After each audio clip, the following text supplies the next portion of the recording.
आणि आता बातमी मुंबई पुणे एक्सप्रेसवेवर उलाढलेल्या टँकर उलटलाय त्या संदर्भातली।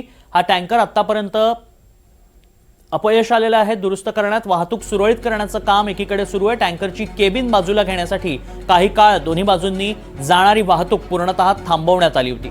सध्या यंत्रणा युद्धपातळीवर काम करतात। लवकरात लवकर गॅस टँकर बाजूला करण्याचे प्रयत्न केले जातील। याचा परिणाम मात्र वाहतुकीवर जाणवतोय। मुंबई पुणे एक्सप्रेसवेवर वाहतूक सध्या धीम्या गतीने सुरू आहे। संध्याकाळी हा टँकर उलटला होता। अधिक माहिती जाणून घ्या आमचे प्रतिनिधी सूरज कसबे सध्या संपर्कात आहेत। सूरज, सध्या काय परिस्थिती आणि वाहतूक कोंडीची परिस्थिती काय?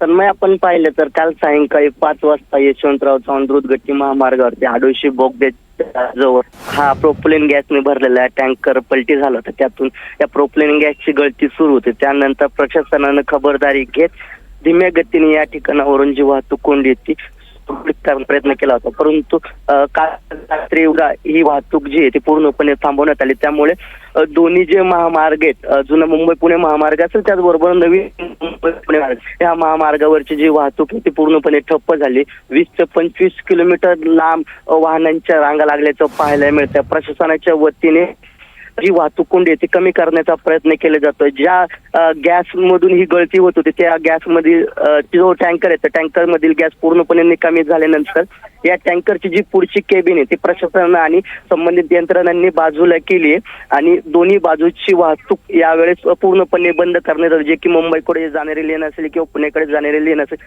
लेनवरील वाहतूक पूर्णपणे बंद करण्यात आली होती। आता शर्थीचे प्रयत्न सुरू आहे की हा जो उरलेला जो सांगाडा या गॅसचा तो पूर्णपणे कसा करता येईल आणि हा महामार्ग पूर्णपणे वाहतुकीसाठी सुरू करता येईल। दरम्यान आपण पाहिलं तर पर्यायी व्यवस्था, जे पर्यायी मार्ग आहेत ते सुद्धा प्रशासनाच्या वतीने प्रवाशांना सांगण्यात येतात, वाहन चालकांना सांगण्यात येतात।